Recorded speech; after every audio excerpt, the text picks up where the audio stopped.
मेरे पति ने मुझे तलाक दे दिया था क्योंकि मैं कभी माँ नहीं बन सकती थी और उसके बाद मैं दूसरी शादी भी कर ली।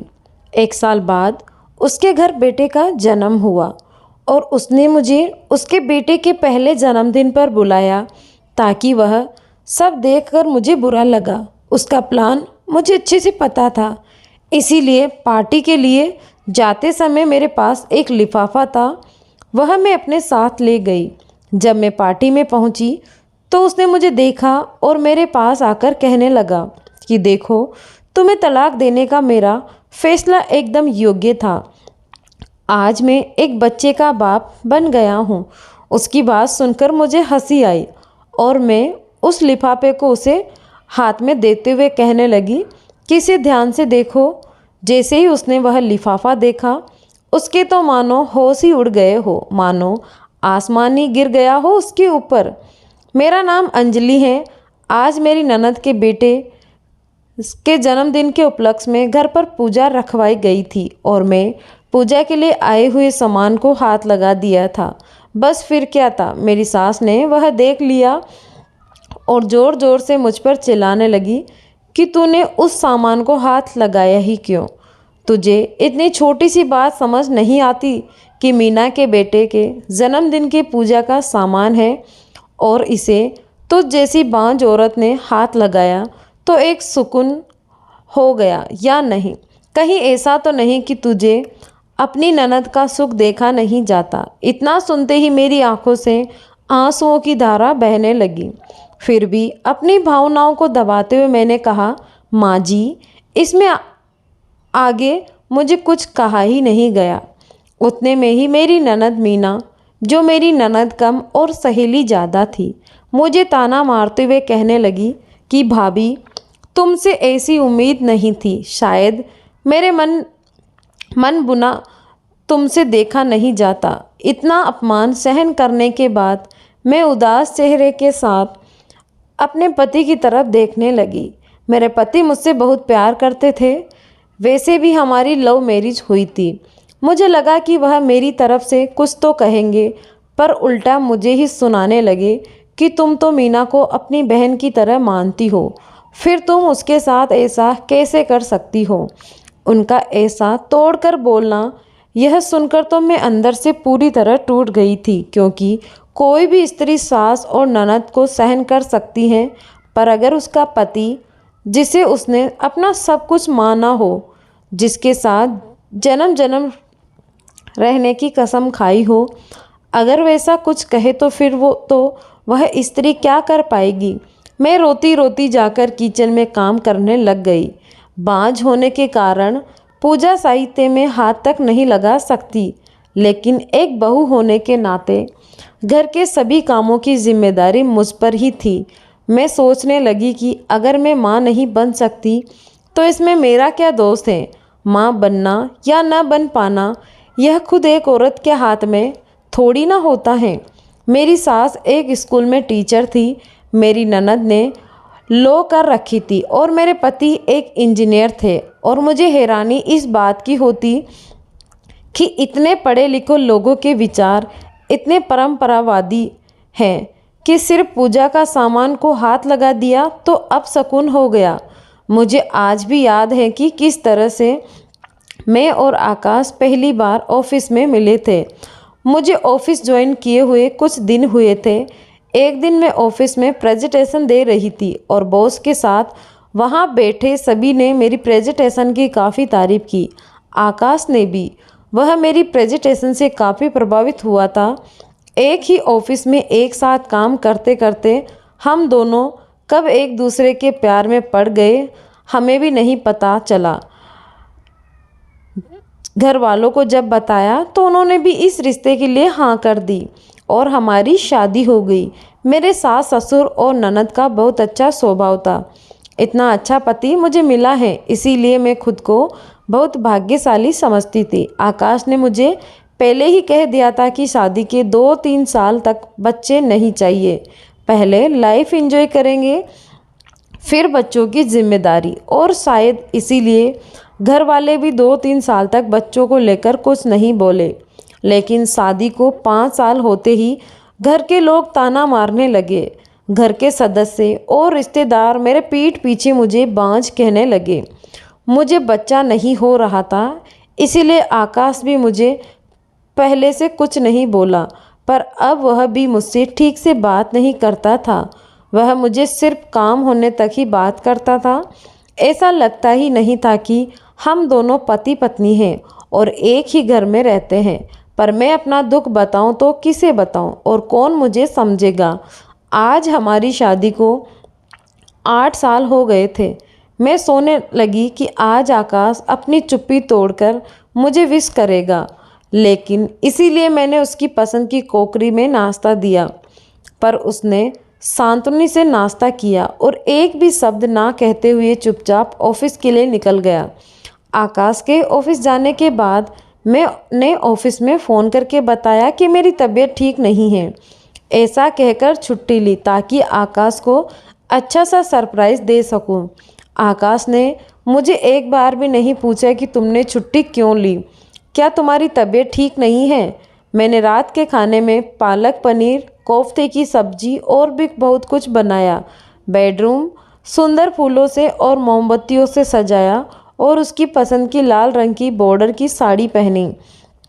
मुझे आज पूरा यकीन था कि आकाश आज उसकी चुप्पी तोड़कर मुझसे बात करेगा और मैं उसे बच्चा गोद लेने के लिए राज़ी कर लूँगी। लेकिन जब वह घर आया, उसने एक बार भी मेरी तरफ नहीं देखा। मुझे लगा कि शायद बेडरूम में जाकर विश करेगा, पर सब कुछ उल्टा ही हो गया। विश करना तो दूर, उसने मेरी तरफ देखा तक नहीं।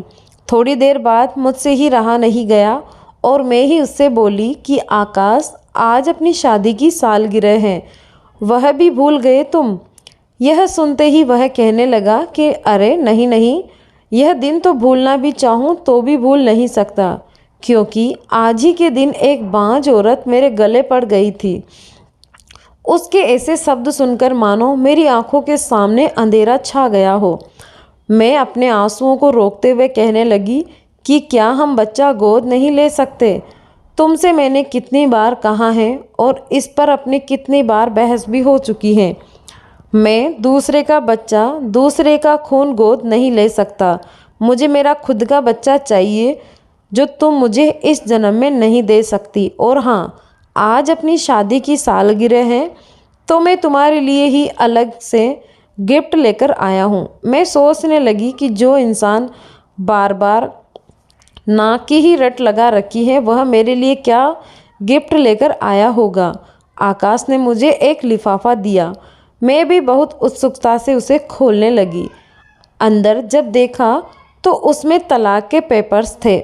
उन कागजात को देखकर मुझे विश्वास ही नहीं हो रहा था कि जो इंसान मेरी इतनी तारीफ करता था, इतना प्यार करता था, हर तरह के समय में मेरा साथ दिया करता था, आज वह एक बच्चे के लिए मुझे तलाक दे देगा।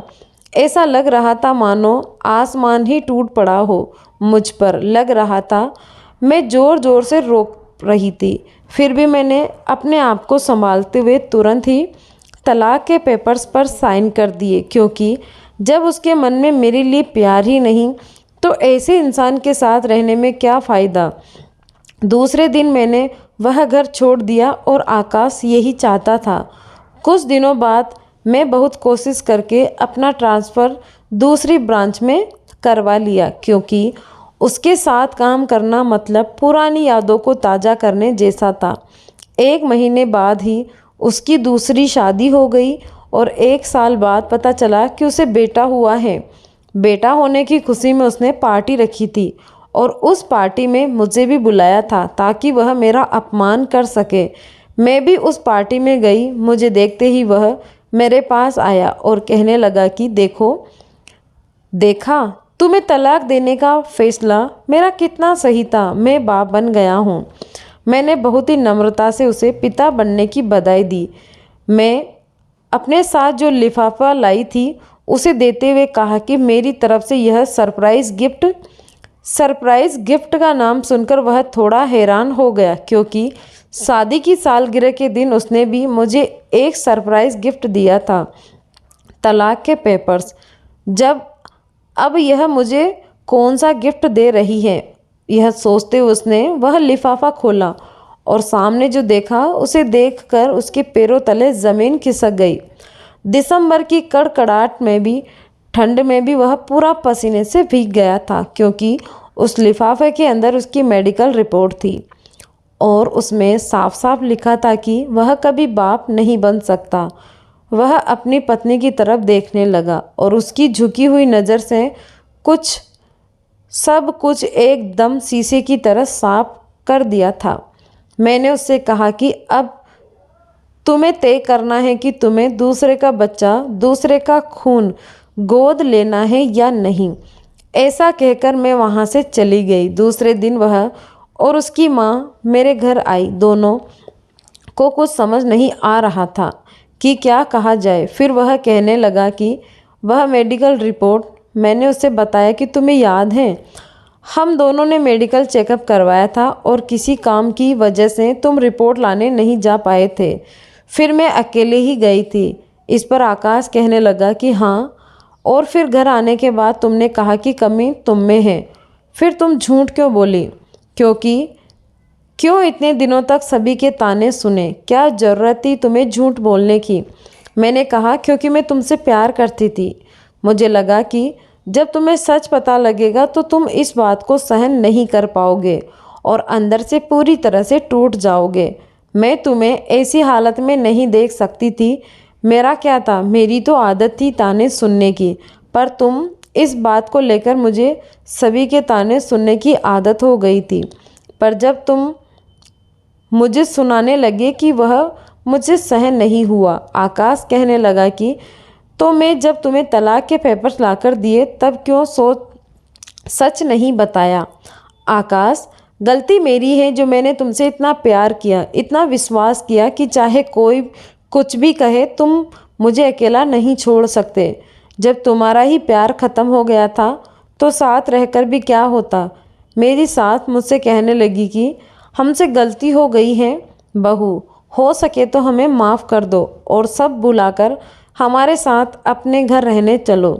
तब मैंने उनसे कहा कि बात माफ़ करने या ना करने की नहीं है, बात स्वाभिमान की है और अब मैं उस घर में पैर भी नहीं रख सकती।